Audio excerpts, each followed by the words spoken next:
Bismillahirrahmanirrahim. Yasin wal Qur'anil Hakim. Innaka laminal mursalin ala siratin mustaqim. Tanzilal azizir rahim. لتنذر قوما ما أنذر آباؤهم فهم غافلون لقد حق القول على أكثرهم فهم Tabai mahfuzah makna segala hak-hak mencetak kitab ini terpelihara. Sebab tu orang tanya ulama, nak kita boleh kopi tak? CD orang buat, VCD orang buat agama, kemudian jual tanpa kebenaran. Ulama jawab haram. Makan tu makan haram. Tak percaya kita tanya tu. Nampak? Lepas tu kita nak beritahu malam ni, oleh kerana banyak sangat cetak kopok CD kita ni. CD kita ni bukan buat PT. Dulu kita boleh derma untuk 4 buah madrasah, 500 satu madrasah. Sekarang 100 pun payah. Sebab cetak kopok. Nampak? Jadi banyak sangat di Kuala Lumpur ni pun paling banyak lah macam-macam orang buat CD kita ni. Jadi kita beri keizinan kita kepada syarikat Ilyas Salam ni yang buat CD Ustaz Kazim. Nampak? Dia saja yang menjual yang original mula pada malam ini. Nampak? Bukan kita nak menega benda-benda. Macam-macam company mari jumpa saya suruh sign. Saya Faisiri aku pakai. Faham tak? Saing kita payah apa saing? Tapi kena fikir bukan kita nak cari dunia. Nampak? Tapi dah tengok banyak sangat jualan-jualan ni nyaknya ke budak-budak penjual hak original dak laku. Nak main pakai kopi. Jadi kita beri kepada Ilyas Salam saja yang keluar CD VCD kuliah Ustaz Kazim. Yang ambil gambar sekarang ni. Dia gitu.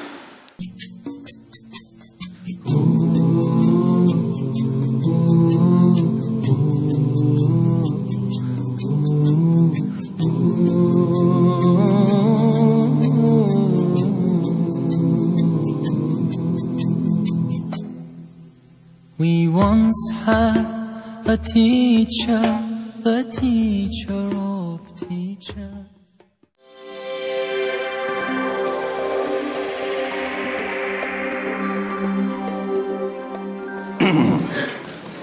Assalamualaikum warahmatullahi. Bismillahirrahmanirrahim. Alhamdulillah alladzi arsala rasulahu bil huda wa dinil haqq liyuzhirahu 'ala dini kullih walau karihal musyrikun. Nahmaduhu wa nasta'inuhu wa nastaghfiruh wa na'udzu bika min shururi anfusina wa min sayyiati a'malina. May yahdihillahu fala mudilla lahu wa may yudlilhu fala hadiya lahu. Asyhadu an la ilaha illallah wa asyhadu anna Muhammadar Rasulullah. Allahumma salli wa sallim ala habibina wa syafi'ina wa zukrina maulana wa qudwatina wa uswatina sayyidina Muhammadin wa ala alihi wa sahbihi ajma'in. Amma ba'd. Yang dihormati Tuan Pengerusi Majlis, ahli jawatan kuasa penganjur, para pelajar Universiti Islam Antarabangsa sekalian, sama-sama kita panjatkan syukur kehadirat Subhanahu wa ta'ala. Dengan limpah dan kurnianya kita dapat berkumpul pada malam ini dalam dewan yang begini besar.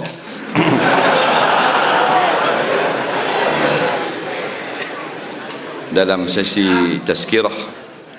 Mudah-mudahan usaha kita dan penat lelah kita selama ini untuk menjayakan program ini akan tercatat dalam buku catatan amalan kita sebagai satu amal soleh yang akan kita baca buku itu pada hari kita bertemu dengan Allah di Yaumul Mahsyar nanti, dan itulah satu daripada saham akhirat kita.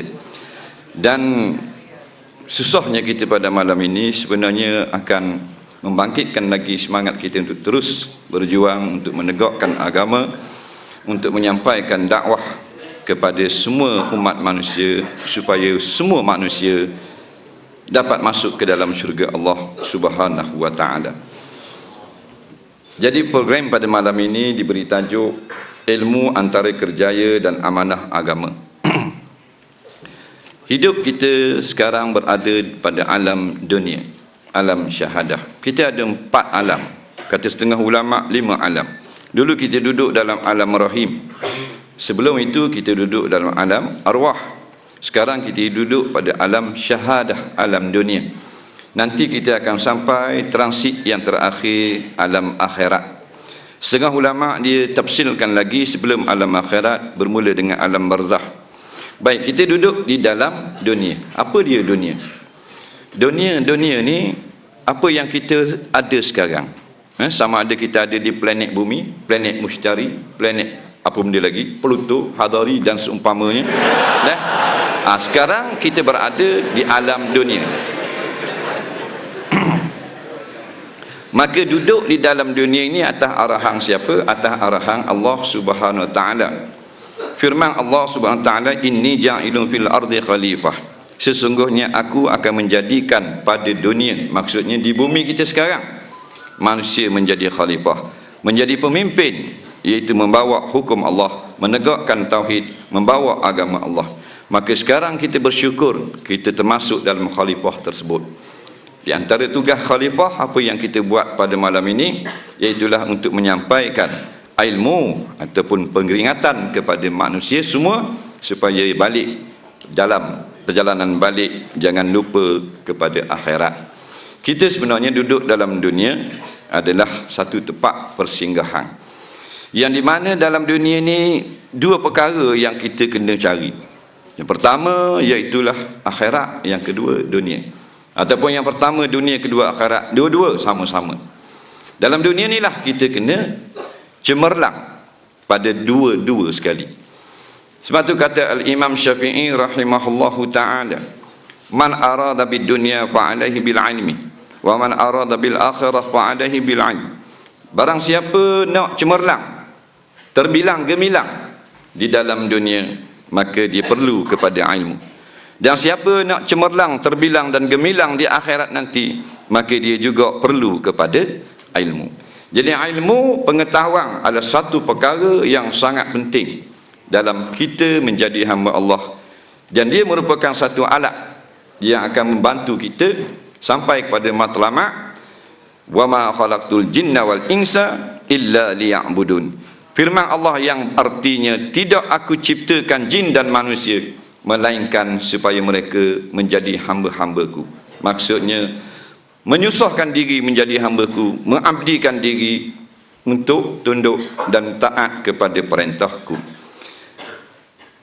Kenapa diberi pesanan bahawasanya kita sekarang berada di dalam dunia, kena cari dua-dua.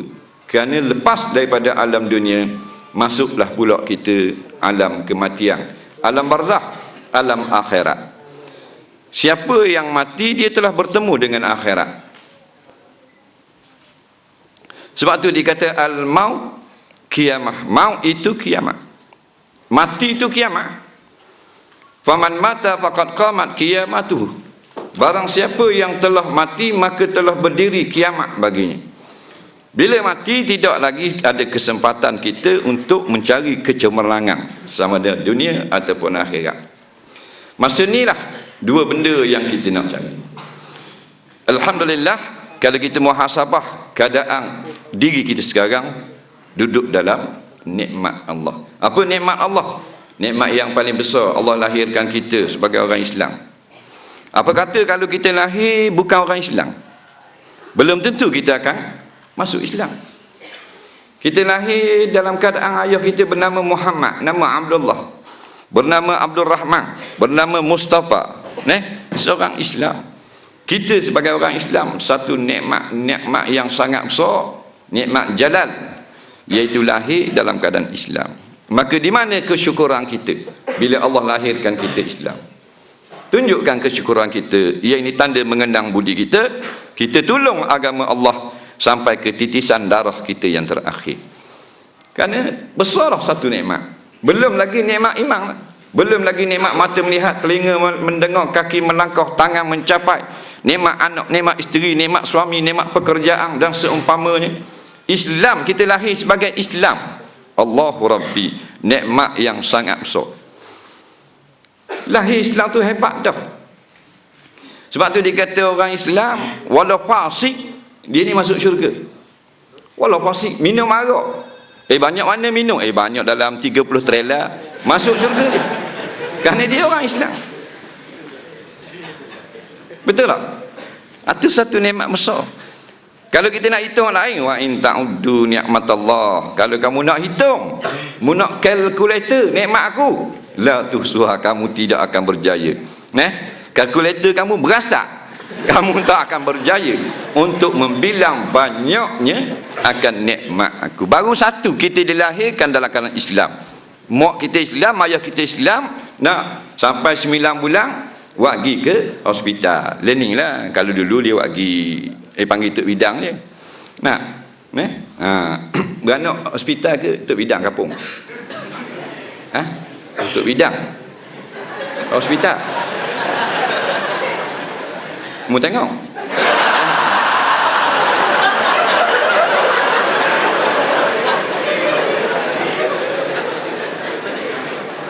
Tak kira lah mana-mana pun. Tak. Yang penting masa kita lahir itu dilahirkan dalam keadaan orang Islam.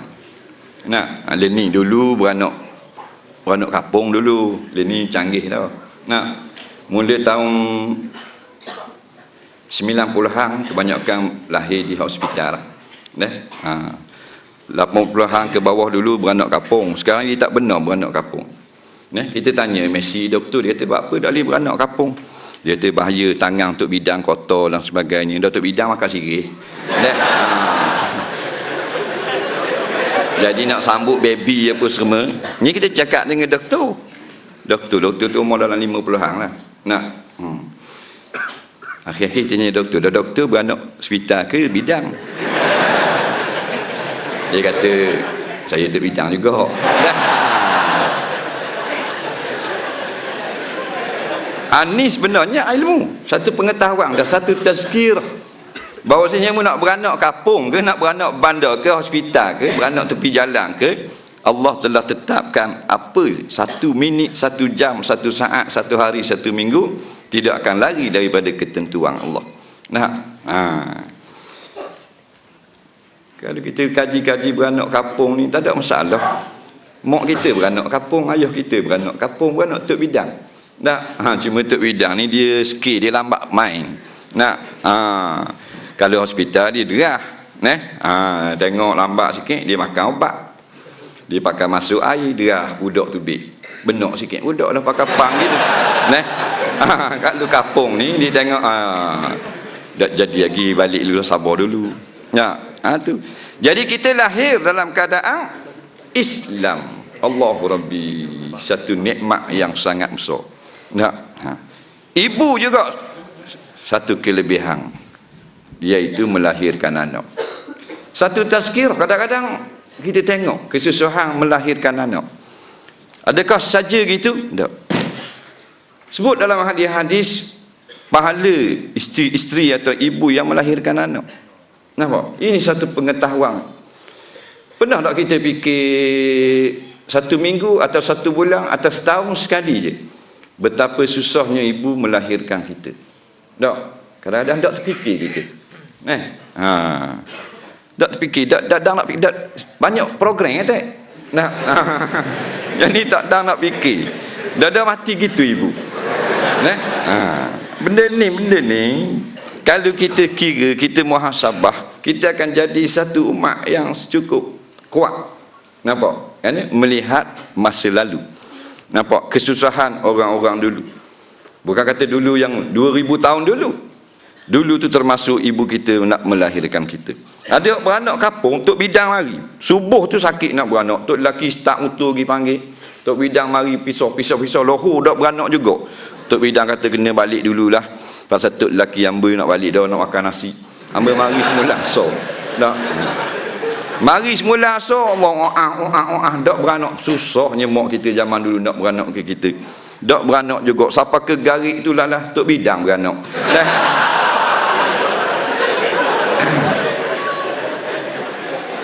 Jadi lahir kita dalam keadaan Islam. azan telinga kanan, qamat telinga kiri. Tak? Tapi kita sebut itu kaki balah pula. Dia kata tu dah, hak qamat tu hadis dah hak azan tu hadis sahih balah pula. Bodoh semua. Tak? Tak usah balah lah. Hadis sahih bang azan, hadis dah azan dan iqamah tak ada masalah. Nak? Azan satu nikmat yang besar. Lahir keadaan Islam diazankan kita supaya kita ingat hidup kita berkalimah syahadah. Nampak? Tak ada modah lain. Kalimah syahadah tu satu pengetahuan, fa'lam annahu la ilaha illahu. Hendaklah kamu tahu, fa'lam. Baca dengan mufrad, maknanya wajib, fardhu ain, tak boleh menjadi wakil bagi 10 orang dalam rumah. Tiap-tiap seorang fa'lam, kena tahu tiada Tuhan yang berhak disembah selain dia, Allah Subhanahu wa ta'ala. Kita diazan di telinga kita. Nampak? Dah budak tu boleh ngaji dah untuk cemerlang dalam kehidupan dalam dunia. Tak lagi nak dipanggil, diasuh, dilatih, ditarbiyah, nak ambil tafaul, ambil sempurna orang panggil, supaya bila dia besar dia akan menegakkan kalimah yang dia mula-mula dengar pada telinga dia. Baru ni ada kes cerita apa? Hak Zizang ni. Cerita apa? Kaki movie tahu lah. Dah.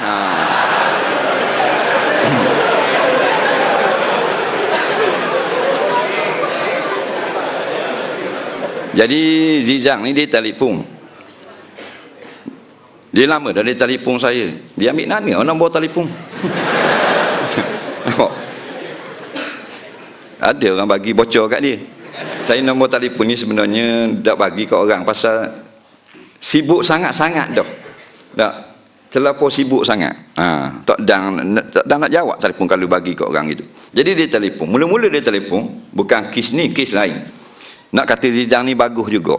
Bukan kita nak puji dia berlakon tu, tidak. Wadah-wadah lah. Tapi dia orang Islam, dia saudara kita. Bukan kita nak backup orang Terengganu dah.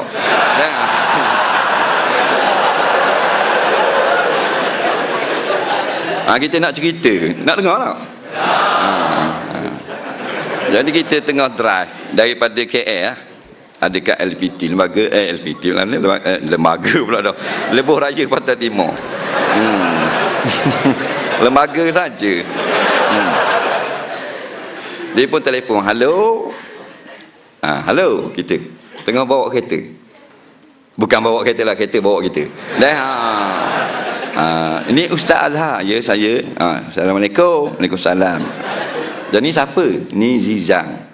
Kita kenal dah. Bila sebut Zizang tu, kata Zizang mana ni? Kita awak tak kenal. Dia kata Zizang Raja Lawak.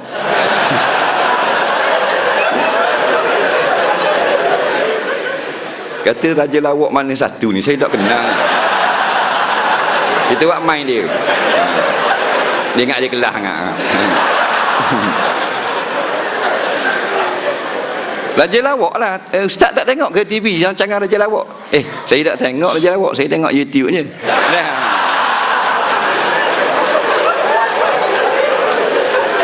Dia kata, saya lah Zizang hak Raja Lawak tu. Oh, saya tak kenal. Lepas tu dia kata, malunya aku. Tu bukan kita tambah tu. Adi Mutawatir.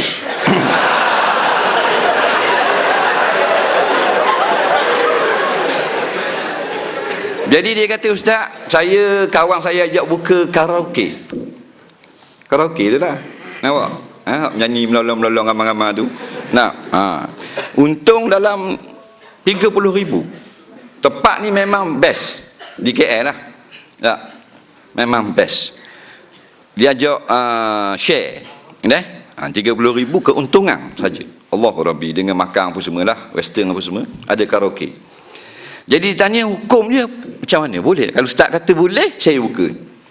Ni nak kata bagus buat dia. Nampak? Saya berterang lah, bukan tak boleh karaoke ni. Jadi ketat sangat. Lelaki nyanyi, lelaki dengar. Puan nyanyi, muslimat je dengar. Kena buat apa benda bilik suku-suku pula. Tak? Lepas tu kena jaga pula hak pendengar pula. Tak boleh nak main galak gitu begini.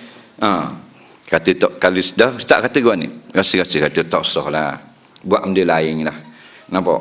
Awak buka kedai baju lah. Nak, lalah tu dengar kabarnya tak jadi buka karaoke, nak buka kedai baju, beli baju daripada Cina balik jual sini. Hak third party hacker tu. Nampak? Hak kuda 3 ekor duk tertekuk.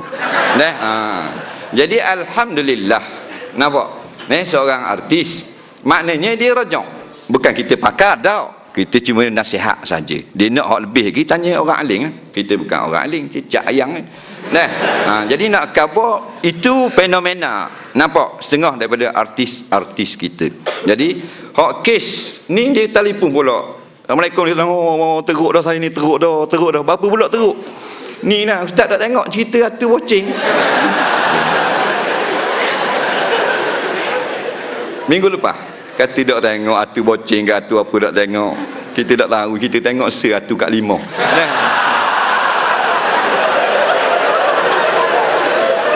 Jadi dia kata dah benda Allah teruk dah saya. Apa orang hentam saya parok dah ni, teruk dah ni kena hentam dah. Apa pasal? Ustaz kena tengok dulu cerita tu. Nak tengok manalah, saya nak tengok dua mana. Tak apalah, saya bagi link gini, tengok dan tolong berjawab, tolong telefon mesej dia balik. Kita pun balik, dia atur link, kita pun buka. Nampak? Hak kalimah tu lah. Dia tengok, terkejut Atu mari. Dia berkata, asyhadu an la ilaha illallah wa asyhadu anna Muhammada. Nampak syaitan. Nampak? Jadi ini masalah. Masalah skrip tu pelakon tu sendiri. Pelakon. Nak jadi pelakon, takkan lulusan pondok. Dah, maknanya kena ngaji kitab, maknanya akidah wasitiyah. Dah. Maknanya memang orang pelakon ni tak tahu benda. Jadi kita tinggal bab tu, kata nak cerita seorang artis, dia nak tahu benda hukum. Benda ni yang kita nak ingin mengetahui. Fasalu ahla zikri in kuntum la ta'lamun. Hendaklah kamu bertanya orang yang tahu jikalau kamu tidak tahu. Dalam ayat ni kata, hendaklah kamu tanya bila kamu tak tahu. Jadi hidup kita sekarang ni hidup penuh dengan pertanyaan. Ni hidup yang dipuji syarak. Sentiasa bertanya. Dalam bab dunia, dalam bab akhirat, kita kena sentiasa bertanya. Sama ada bertanya itu dengan kita cari sendiri dalam kitab-kitab dengan merajaah kitab, atau bertanya direct satu soalan supaya kita cemerlang. Nampak? Mana-mana lah dalam pelajaran pengajian universiti IPT, dia mesti ada pertanyaan. Sebab tu saya belajar dengan guru dulu. Guru saya dia benarkan tanya.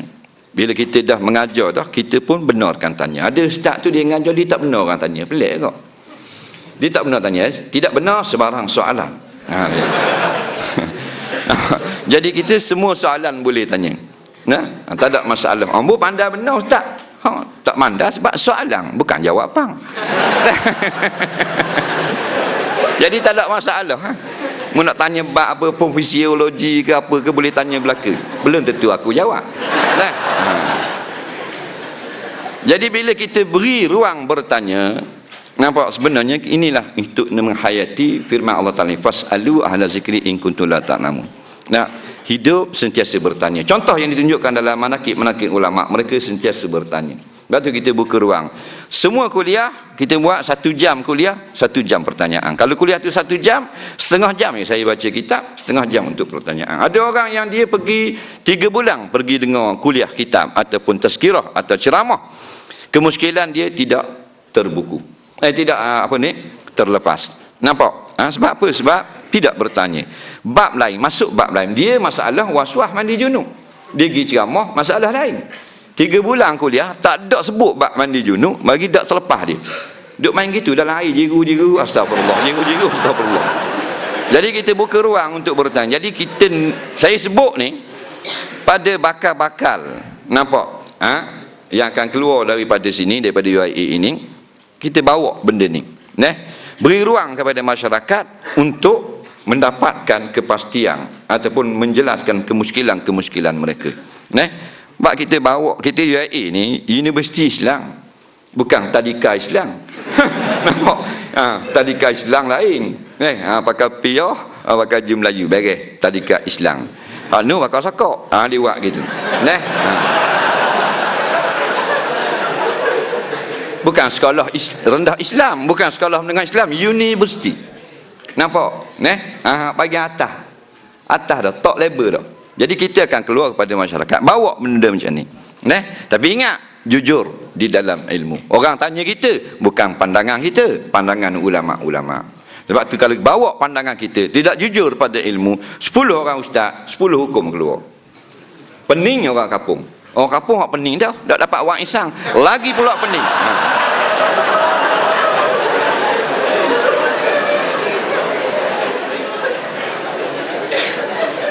Itu tugas kita. Kita keluar lagi jadi ustaz. Ada yang bukan kelas agama, tak ada masalah, tapi kita bawa juga roh UIA ini dalam kehidupan kita setelah kita berhadapan dengan masyarakat. Sekurangnya orang boleh kenal kita. Ni budak pengajian Islam ni, budak UIA ni. Pasal apa? Lain, ada janggut sikit. Nampak? Dia gitu. Ni keluar UIA, Allah, macam ke stongko biasanya. Benda-benda ni kita dah jaga. Nampak? Jaga nama kita. Jadi beri penerangan kepada masyarakat dan beri ruang mereka untuk bertanya. Saya buat kajian, kenapa kuliah-kuliah kita ramai macam ni, ramai lah, okey lah. Ada kuliah yang 3 orang 4 orang di Terengganu, masjid negeri. Saya baru cakap tak sampai sebulan lepas raya baru ni dengan imam. Dia imam ni bekas anak murid saya lah. Dia ni sekolah Arab dulu, semazhab. Sekolah menengah agama Sultan Zainal Abidin. Dia orang mari selalu duduk ngaji nahwu, ngaji sorah, ngaji balaghah. Lepas tu pergi Mesir, balik sekarang jadi imam masjid negeri. Kita jumpa dia, kita tak kenal dah. Dulu kecil masa mari, ni besar, pelik juga.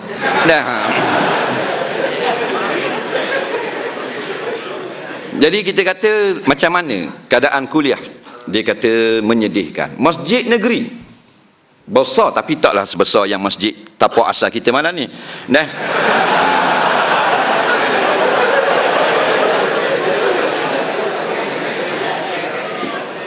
Saya dimaklumkan masjid kita di ini boleh muat 6,000 orang, betul?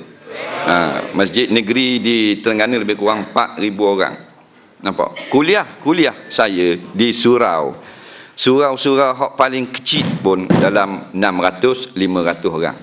Penuh sampai tepi-tepi longkang semayang.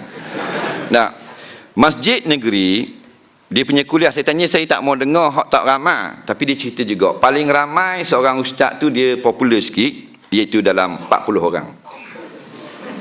Masjid yang muat 4,000 orang, 40 orang. Masjid ladang, masjid besar dekat hospital, dekat kampung saya lah.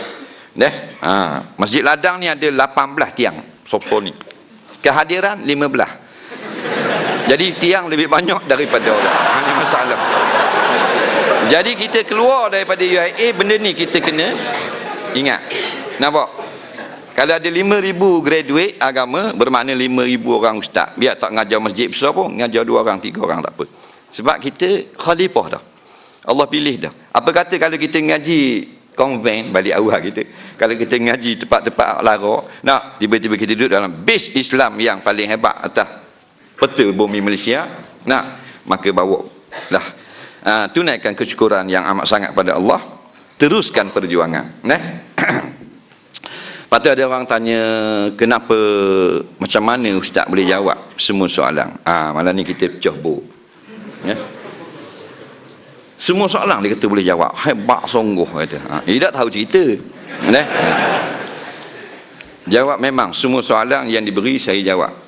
Tapi soalan yang saya baca lah, soalan yang saya baca slow dulu, soalan tu saya tak tahu, saya selip bawah meja.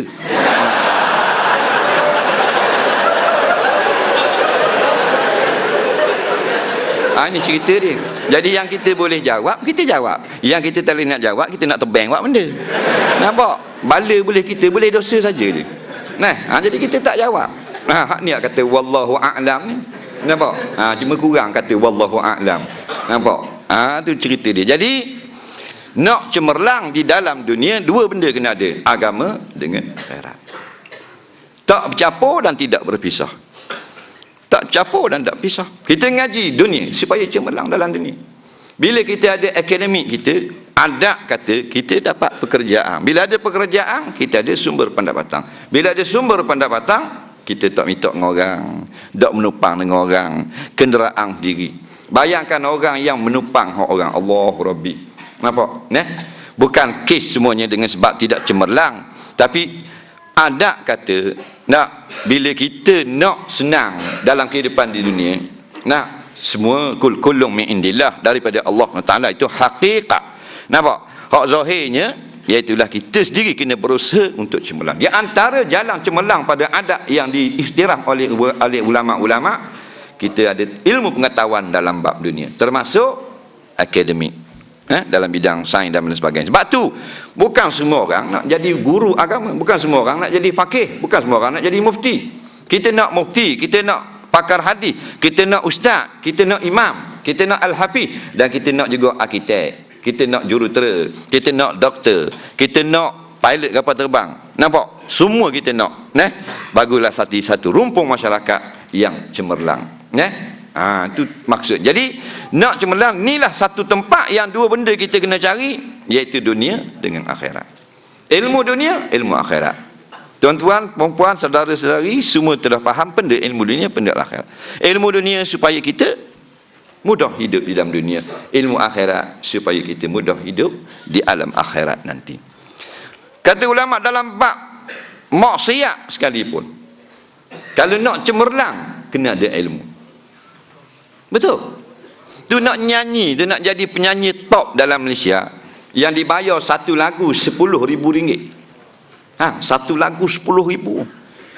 Bukan semua orang dapat tu kesempatan tu. Nak menyanyi tu, nak bidu wanita, satu lagu RM10,000 dia.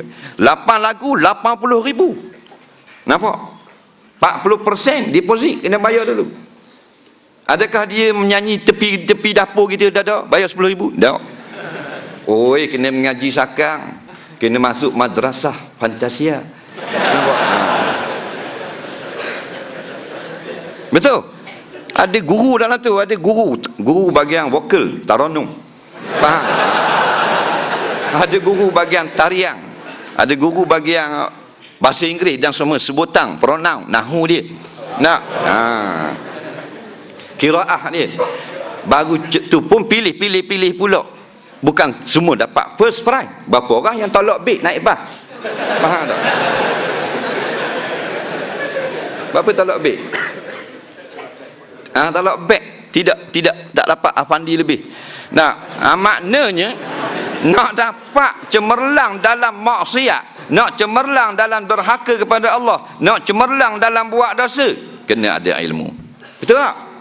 Allah Rabbi. Kena training malam-malam hafal nak lagu do re mi fa sol la ti do ti la so fa mi re do. Kena ingat. Nampak? Hak kampung nyanyi kampung. Dia ada kat kampung kan? Ada kampung. Tandingan nyanyi kampung.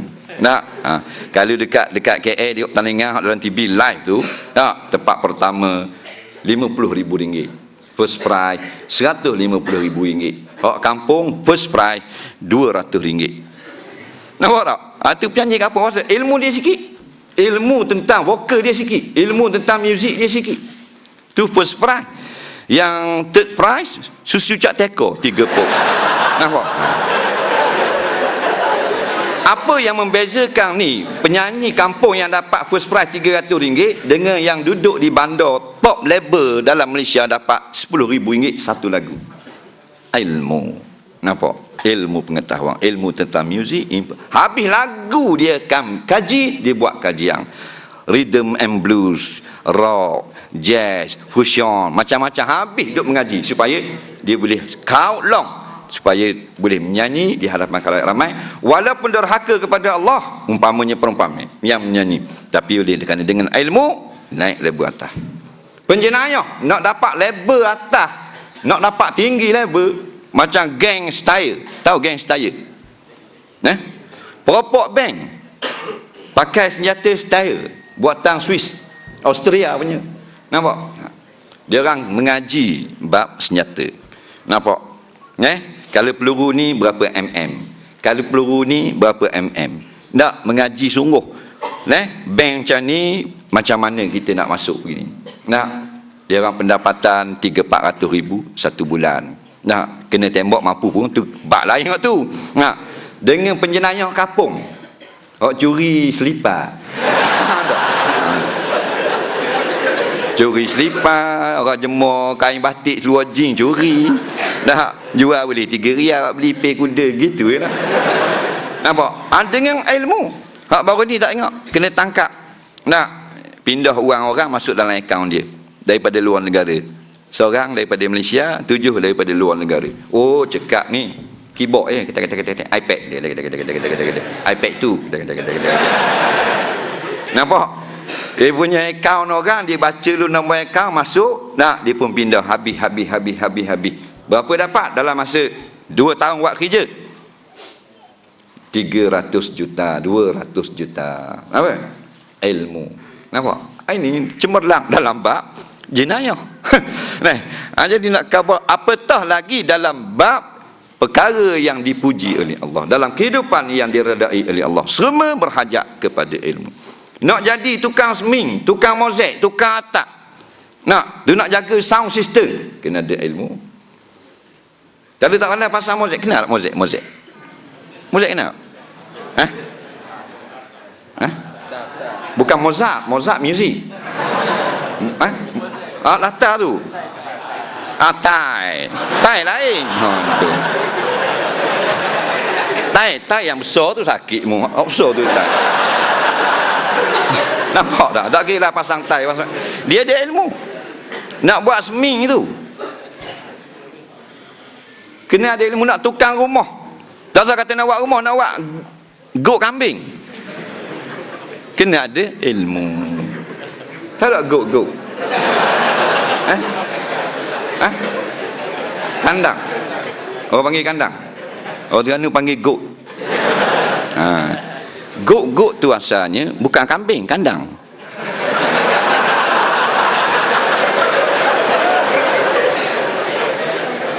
Jadi orang putih dia mari Terengganu.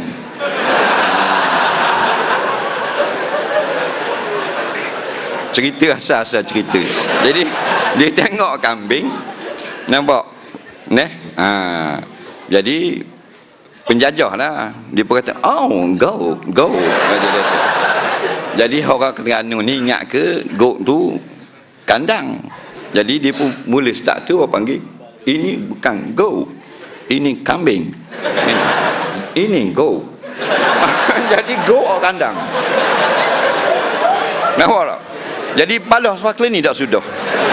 Hak mana sekambing, hak mana sekandang tak tahu. Tu cerita. Baik.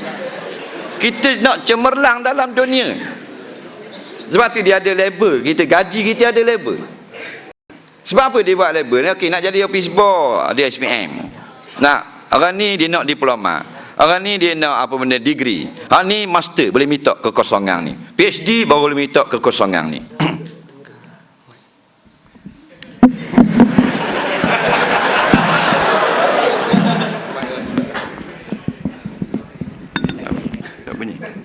Dia ni kuat.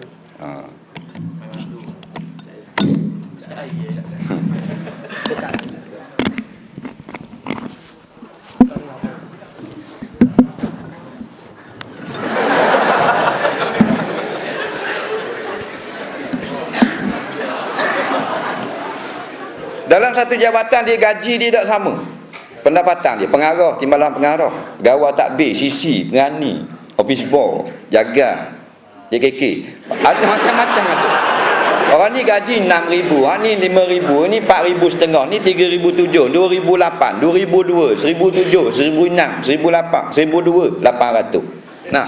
Mengikut akademik masing-masing. Hak ni kita nak faham. Dah kenapa tak bagi gaji sama? Kerana tugas dia lain-lain. Orang yang lulus SPM tak boleh nak buat kerja-kerja diploma ni. Contoh, orang yang lulus, orang yang tahap dia boleh buat kerja kerani, tak boleh nak buat kerja timbalan pengarah. Sebab tu kalau mesyuarat pengarah dalam Malaysia, office boy tak pernah masuk, kerani tak pernah masuk. Kerani kata, saya nak masuk kok, saya nak mesyuarat kok. Tak boleh, ni pengarah saja. Tak ada, saya jabat ni juga. Tak boleh sebab dia punya pengetahuan. Nampak? pengetahuan pengarah-pengarah tentang apa yang ada dalam jabatan bawah kementerian lain dengan apa yang dia tahu oleh kerani dan seumpamanya. Hal ni kita buat contoh dalam kehidupan kita. Nak cemerlang, akademik kita kena lebih. Walaupun begitu, jangan kita fikir bila kita akademik tinggi kita mesti bergaji tinggi, itu tidak. Nampak? Tak mesti gitu. Sebab sekarang pun orang bisnes. Kalau nak hebat kena bisnes. Kalau 80-an dulu, siapa makan gaji bagus. Best dia makan gaji. Tapi masuk era 90-an, orang nak lebih, nak mewah, nak kaya, bukan dengan makan gaji lah. Dengan bisnes. Tak ada masalah. Kita cari ilmu bukan kait dengan gaji dan pendapatan kita. Tak ada. Inilah peluang kita nak cari ilmu. Seorang budak dia nak pergi Mesir, ngaji Mesir. Dia ngaji 3 tahun. Buat degree di sana. Dia kata dengar khabar di sana sekejap saja mengaji. Masuk kuliah Azhar tu kelas dia daripada pukul 8 pagi habis pukul 11 pagi. Sekejap saja. Lepas tu petang banyak duduk saja. Kita kata ambil peluang. Ambil peluang duduk di sana bertemu dengan ulama-ulama. Ambil peluang. Sebab walaupun yang kita mengaji luar tu tak masuk dalam kita punya degree. Nampak? Tapi ni kesempatan yang Allah beri kepada kita. Lepas tu rebut kesempatan sebelum kesempatan itu berlalu.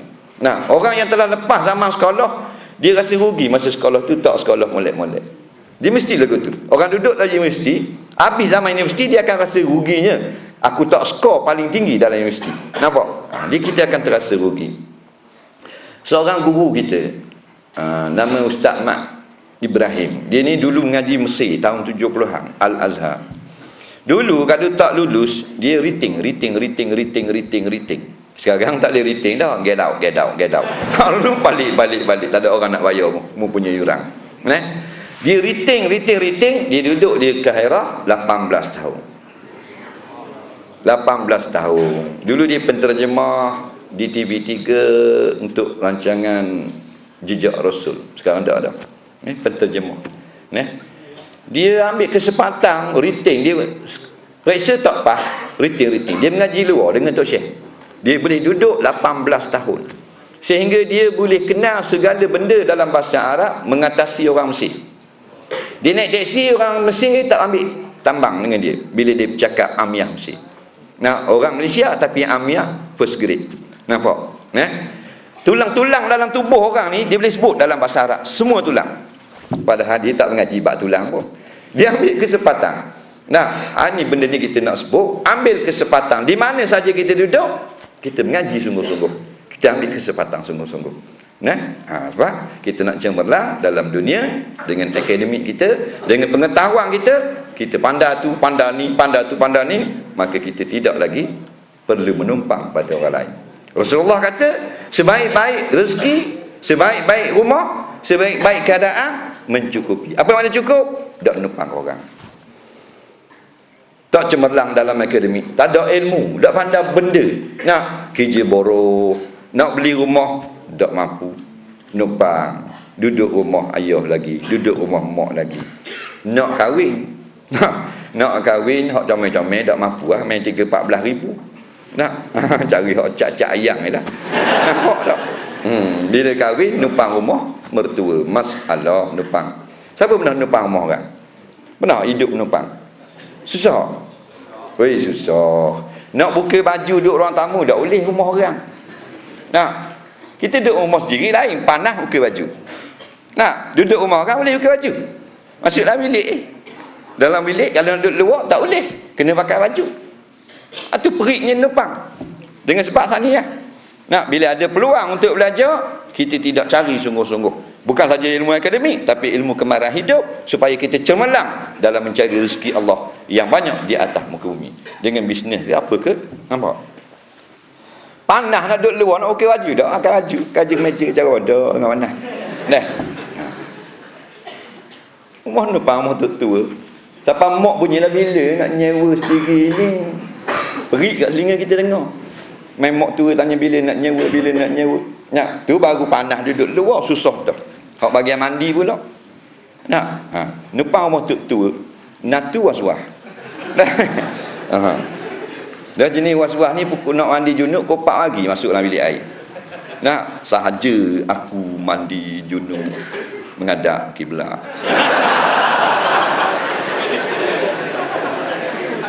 Nah, jadi tok tua mari nak pergi sembahyang subuh duk main gitu, dengar sahaja ai.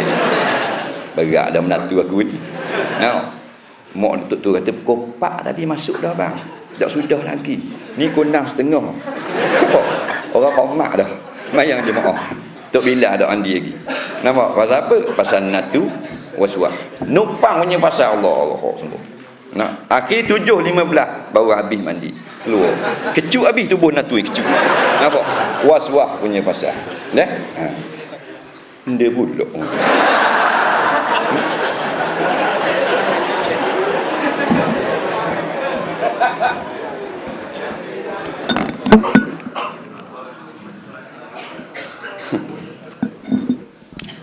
Kaki pun tukar.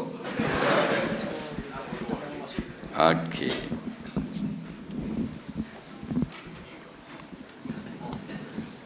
Pukul 7 suku natu baru tu bilik air. Nampak? Nupang punya pasal. Masuk tok tua was-was juga. Pukul 11 baru habis. Ini pasal. Tu. Jadi kalau kita ni tidak nupang dengan sebab kita ada pendapatan sendiri. Kita berkerjaya. Nampak? Orang pula boleh tumpang. Tu kita nak. Hidup bukan nupang orang. Orang tumpang manfaat besar daripada kita. Sebab tu kita peluang yang ada, kita umur masih muda. Nah, carilah ilmu dunia sebanyak mungkin. Nampak? Niat sebagai ibadah. Niat untuk rezeki yang halal. Jadi ibadah. Kalau tidak, tak niat. Time belajar tak mau belajar, suruh sekolah tak mau sekolah. Akhirnya tak tahu benda, ikut kerja ada. Nak orang lain boleh 50 riyal sehari, kita boleh 8 riyal sehari. Nupang macam ni. Nak buka baju. Nak kalau dah kuruh, takkan nak buka baju tidur umur tua. Gamak. Lain body kata macam hamba ni. Nah.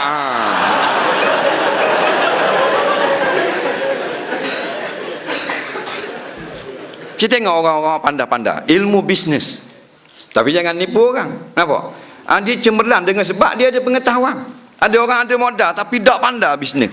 Lingkup ambil modal 300,000 jual tanah tu saka leaching. Apa? Ilmu tak ada. Ilmu. Nampak? Yang menaikkan kita pada level di atas. Begitu juga dengan akhirat kita. Ulama mengkategorikan 4 perkara kita kena ada untuk sampai kepada Allah. Yang pertama iman. Yang kedua ilmu. Yang ketiga amal. Yang keempat ikhlas. Nampak? Iman paling penting. Tak ada benda dah. Kata seorang ulama sufi, kalau orang ambil di akhirat kayak gini pahala semayang aku tak kisah. Orang ambil pahala puasa aku tak ada hal lagi. Jangan ambil iman aku. Nampak? Sebab dengan iman ni lah kita masuk ke dalam syurga Allah. Tak ada iman, tak ada masuk. Walaupun semayang pagi petang tunggang-tunggik ni macam paderi. Oh, paderi hebat. Tak kahwin. Sister, tak nikah. Nampak? Boleh syurga? Tak dapat. Innal ladzina kafaru min ahlil kitabi wal musyrikin fi nari jahannam khalidina fiha. Nampak?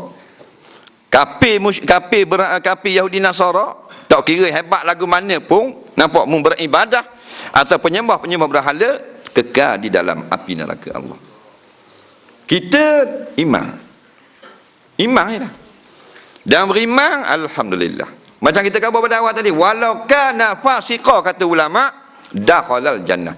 Sekalipun fasik tempatnya syurga. Batu mahal sekali iman. Batu dia ada ilmu tentang iman. Dan kalau kita mengucap 2 kalimah syahadah kita tak beriman lagi. Beriman dah. Siapa yang mengucap asyhadu an la ilaha illallah wa asyhadu anna muhammadar rasulullah dan dia mengisbatkan makna, dia faham dan dia yakin dengan makna kedua ni, orang ini telah iman kepada Allah. Orang ini telah Islam di sisi Allah. Dah kenapa pula ulama-ulama buat pula kitab-kitab panjang lebar tentang akidah, tentang i'tiqad, tentang sifat-sifat Tuhan, ilmu tauhid, ilmu iman. Panjang pula perbahasan.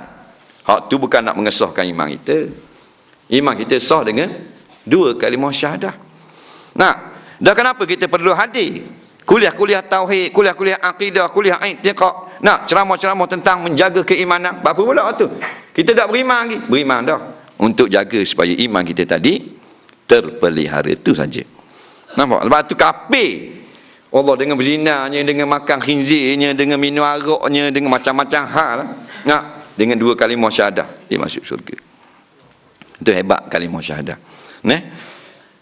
Padahal banyaknya. Tak ada semayang, tak ada ke Mekah, tak ada apa, syurga. Tepat orang beriman, syurga. Dah kata masuk neraka bukan kerana Tuhan nak azab. Orang Islam sebut dalam hadis, sebut dalam Quran, kalau dia berdosa, nampak, maka dia masuk dalam api neraka. Tapi neraka dicipta bukan untuk orang beriman, bukan untuk orang Islam. Fattaqun naral lati waquduhan nas wal hijarah. Hei manusia, hendaklah kamu semua takut kepada api neraka Allah, yang bahan bakarnya adalah topekong, berhala dan manusia itu sendiri. Nampak?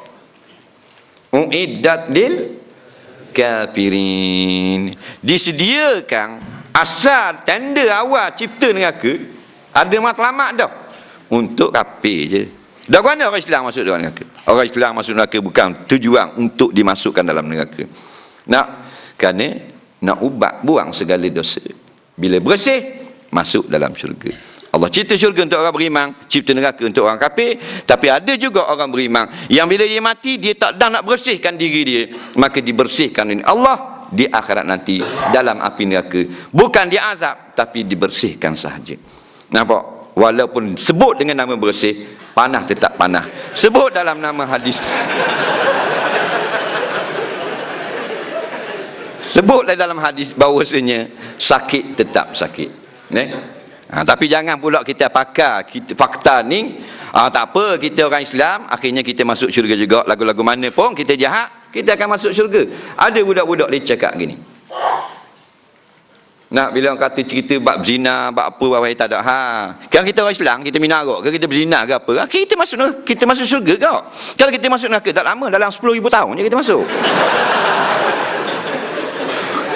Jangan. Allah kata fattaqu, maka hendaklah kamu takut. Jangan cakap gitu.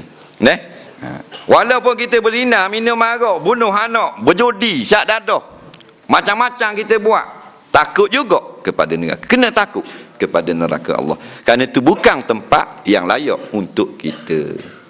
Kena takut. Maka yang keduanya ilmu.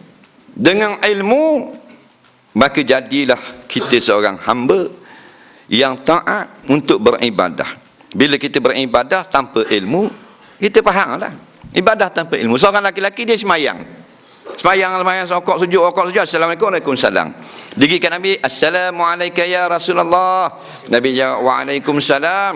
Kum fasalli fa innaka lam tusalli. Bangun dan semayang semula, kamu belum lagi semayang. Padahal dia telah semayang, ada takbir, ada Fatihah, ada rakaat, ada tahiyat, ada salam. Tapi Nabi kata semayang semula.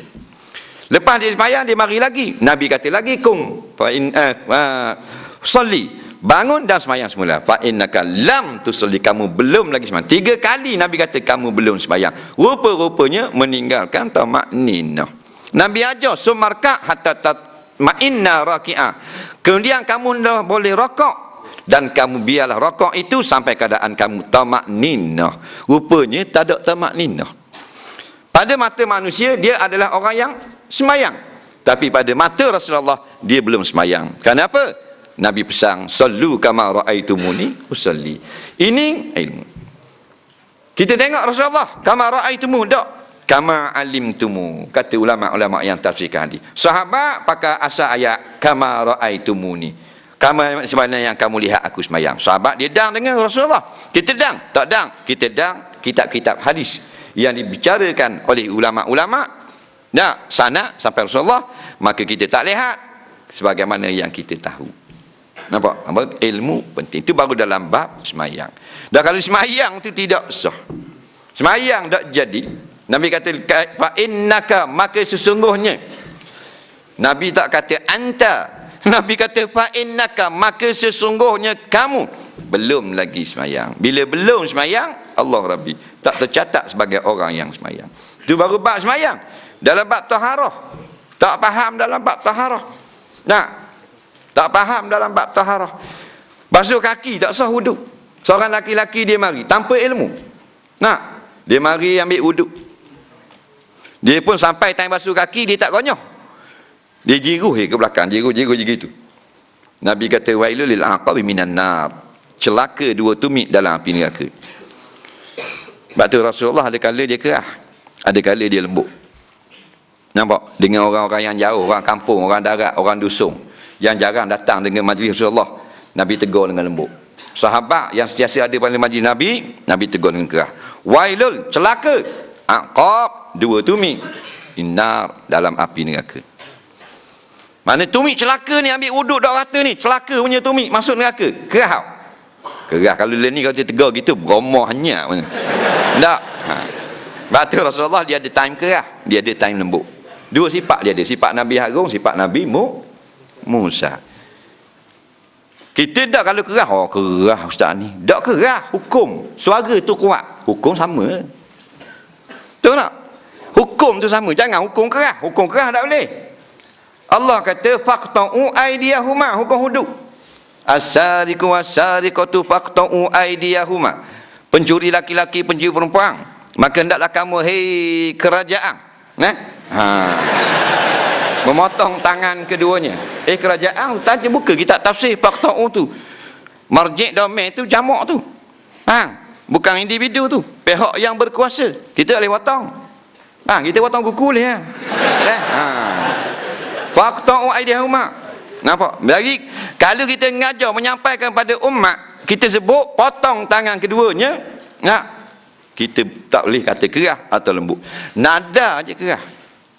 Nada tak apa kerah. Jangan hukum kerah. Hukum kerah ni Allah kata potong tangan keduanya. Kita kerah pada Allah Ta'ala lagi. Pencuri laki-laki perempuan sabit kesalahan cukup nisab barang curian, maka adalah kamu potong tangan dan potong pusatnya. Tu baru kerah lebih pada hak Allah. Tak. Tapi kalau sama dengan Quran kerah tak? Tak kerah dah, sama dah. Cuma suara kerah. Kadang-kadang yang ngaji suara kerah. Tak. Pencuri laki-laki perempuan tak ada kira siapa-siapa. Kalau cukup nisab barang curian, sabit kesalahan, kamu potong tangan keduanya. Sama tak? Oh kerah ustaz. Tak. Suara tinggi. Hukum sama tak? Tak kerah. Hak lembut gitu kok. Kita pergi kat ustaz lembut sekarang, potong tangan kedua ni.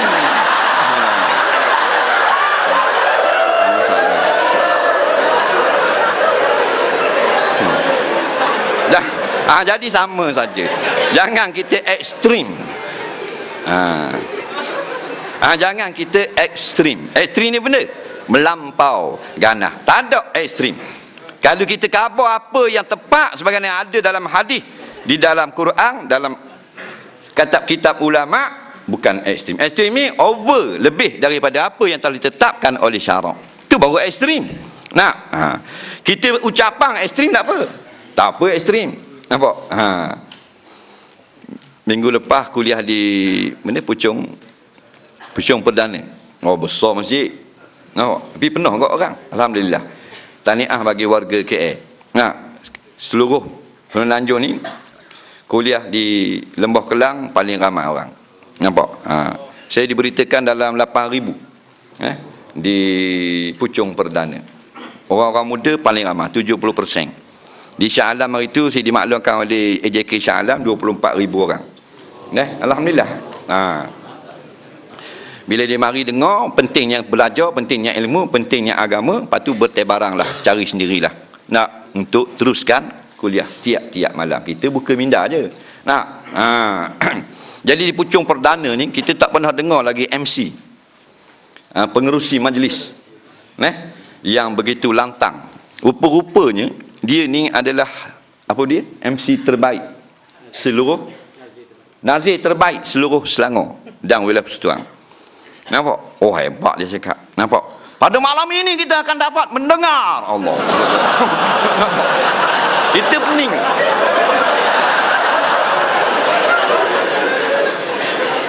Terkejut kita. Betul sungguh memang nazir terbaik, pengerusi masjid terbaik. Betul tak? Bergegar speaker, bos tu hak tiang besar ni gitu. Tengok dia bersemangat dalam kerja-kerja agama. Hebat. Ni kita nak lantang suara kuat sampai kita jadi habis modal nak mengajar. Nampak? Hebat punya MC. 5 minit je. Nah. Tapi mengujung tu bila last apa benda ni? Kuliah tu kita tanyalah. Nampak lantang hebat sangat. Nah.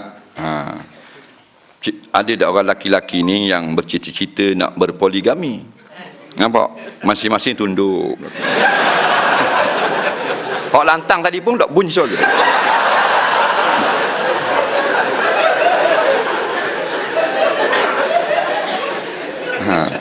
Tak apalah dia bab-bab. Ada bab kita keras, ada bab kita lembut. Nampak? Dah. Kadang-kadang dia orang marah keras. Keras tak apa, suara keras. Jangan hukum keras. Nah, apa tu, jangan keras pada hukum. Nah, keras dalam maqam taklim tak apa. Kita luar jumpa dengan masyarakat, kita berlembut. Kita buat kajian, tanya budak-budak, tanya dalam, kita nyamuk dalam Yahoo Messenger, dalam apa benda, dalam apa ni, SMS, dalam apa benda ni, email. Nah, kita cek kenapa kuliah kita ramai. Dia orang kata di antaranya kerana membuka ruang bertanya. Nampak? Buka ruang bertanya. Beri budak-budak dapat mengetahui masalah. Kemudian kita nak tarik orang muda, jangan panjang sangat artikel atau jawapan tu. Ringkas. Pendek. Nah, kalau ilmiah lain, kita nak panjang. Satu jawapan masalah batal wudu. Oh, 3 muka artikel tu lain. Tapi budak-budak marapik nak baca kalau 3 muka gitu. Ni tak baca, nak boleh baris. Batal bos. Okey dah.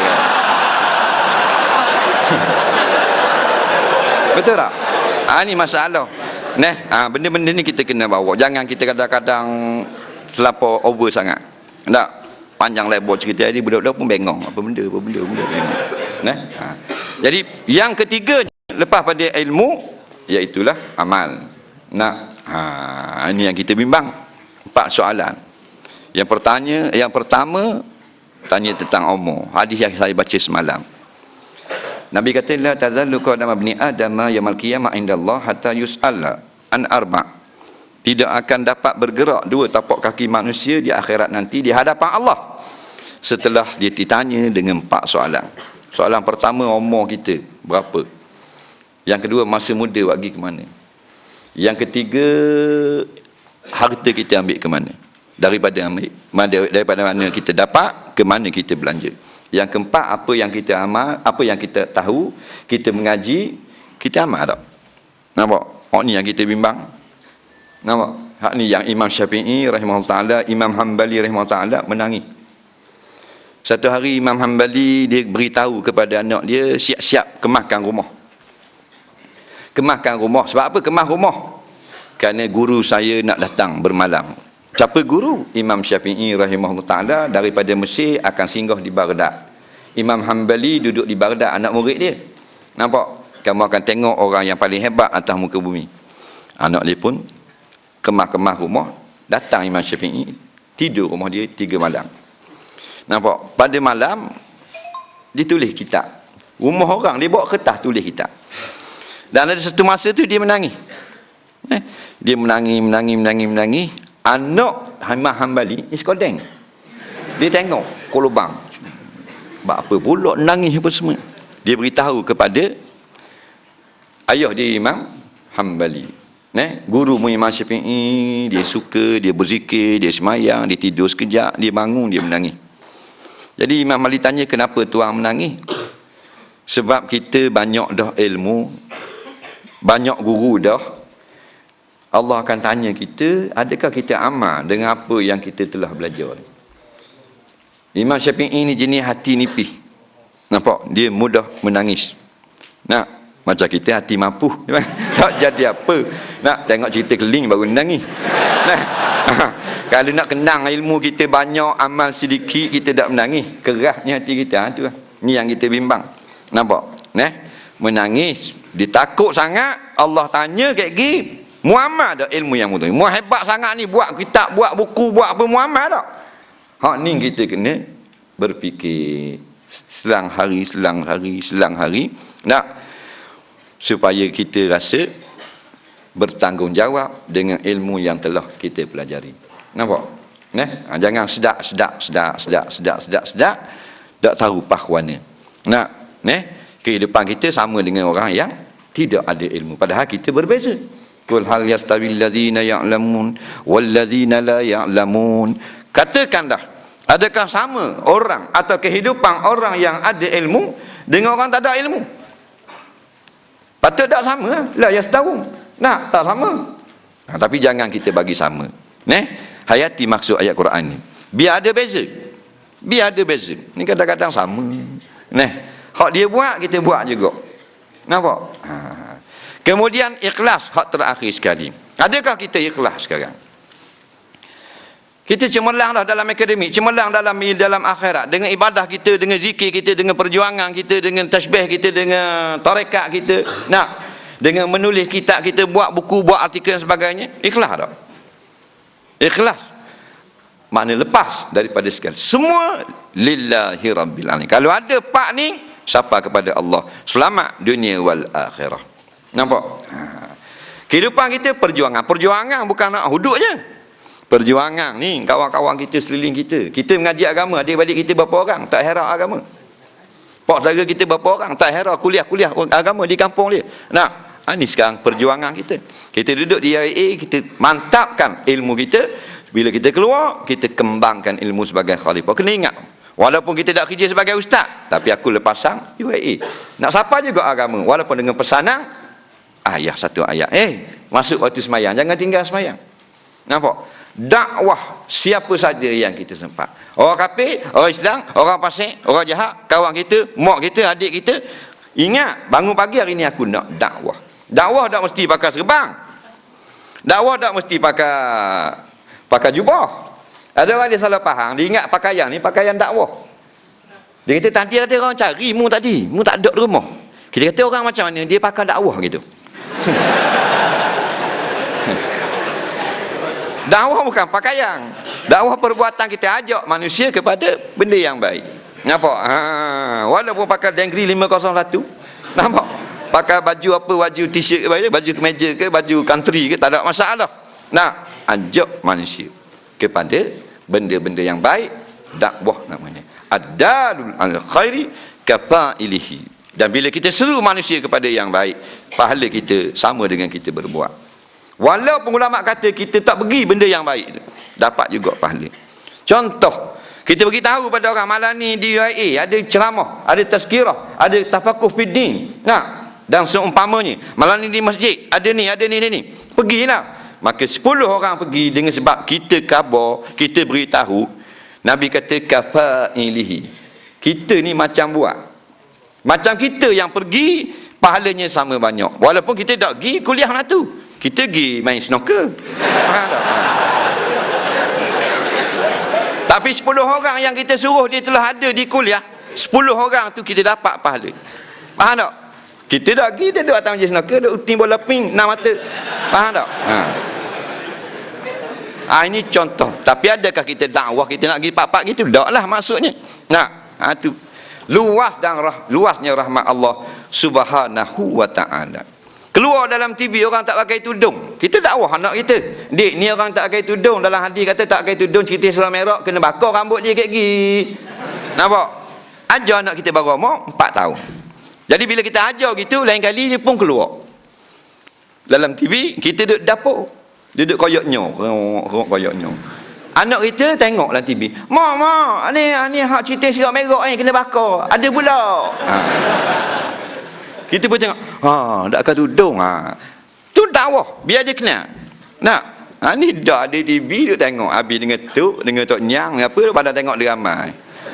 Ayat-ayat cinta, tahajud cinta. Memang gitu. Lepas tu feeling, aku ni pakai purdah gini ni. Aku ni ustaz ni macam aku dah ni gini. Ni feeling sok mo. Duduk dalam alam khayalan. Bangun. Jangan dah tengok drama dah. Buang masa. Baik kita tengok National Geographic, Animal Planet, Kengga Lawang Ikan Paus. Sebab tu makhluk Allah. Nampak? Tafakkaru fi khalqillah. Orang putih buat kajian ikan jerung, kajian kepau, kajian tentang semut, kajian anak-anak, kajian tentang rimah. Hak ni kita tengok. Nah, maka kita mengagungkan kebesaran Allah. Ni tengok drama baru hero nak kena tikang yang jejeng. Bersambung malam esok. Malam esok sambung pula malam lusa. Lah-lahnya daripada anak dara lenia jadi tok orang dah. Daripada zaman anak dara dia tengok cerita movie, cerita drama, leni jadi tok orang. Nampak? Habis masa kita tak ada nak selawat, tak ada tazkirah, tak ada hadir kuliah, tak ada nak berzikir, tak ada baca Quran, tak ada nak muhasabah diri. Nampak? Petang khabar malam ini jangan lupa selepas rancangan berita 9 malam sambungan yang semalam hero nak kena katok. Jadi kita pun congok tengok budak. Bukan kata budak-budak, 3 generasi bawah ada. Cucu, mak, tok. Sini panggil benda? Mak pada mak kita. Ha? Nenek. Ah, waktu anu panggil grandmother. 3 generasi tu. Nampak duduk depan tu, menangi-nangi tengok ego kena tikang, kena katok. Nampak? La ilaha illallah. Buang masa mana? Kecemerlangan nak cemerlang mana kita? Kalau dalam bab mengaji sekolah, mengaji universiti pun kita buang masa. Baik kita tengok buku. Nak? Baik kita baca buku. Kita nak periksa esok lusa. Pada nak tengok cerita gitu. Nak? Bukan cerita betul. Action, cut. Okey, cut, action. Duk main gitu.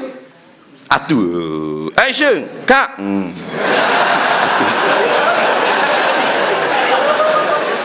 Mana terang-terang tipu. Nak diambil masa kita supaya kita habis masa. Innamal hayatud dunya mata'ul urud. Nampak? Kenikmatan yang di keliling kita banyak telah menipu daya kita. Nah, habis kita masa. Tua dah tu, nak tengok juga. Ngalu main drama gerak tu. Tengok juga tu. Dah boleh nak jalan tu erat tiko, cucu terik tiko. Waktu beg luar. Tengok. Habis masa dalam zaman muda dia lara dah. Zaman tua duk tengok cerita-cerita yang tak beri sedikit pun input. Nampak pada kehidupan sebagai seorang muslim. Ni benda-benda kita kena fikir. Baik kita duduk dalam, nak duduk dapur tengok buku. Tak mau tengok buku agama, buku dunia. Nampak?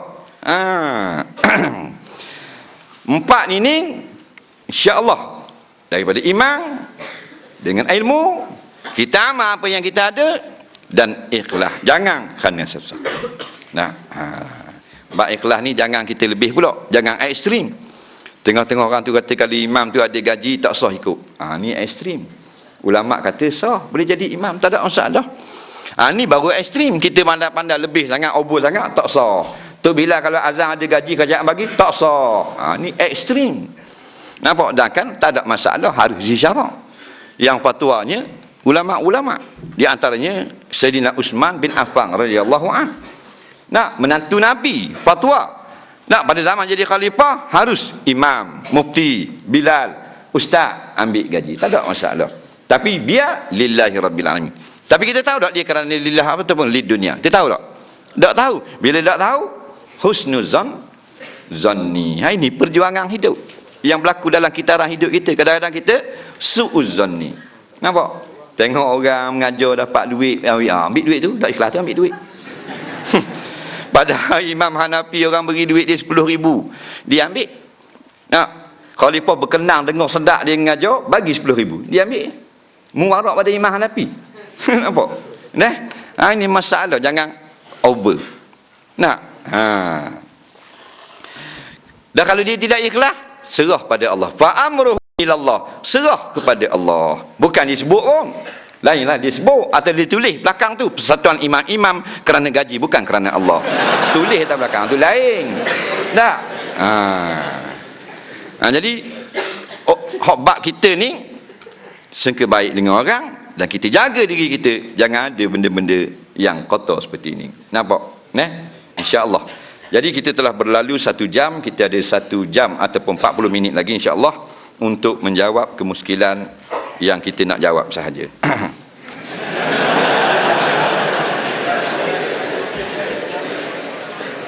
Tak ada ekong ke ni?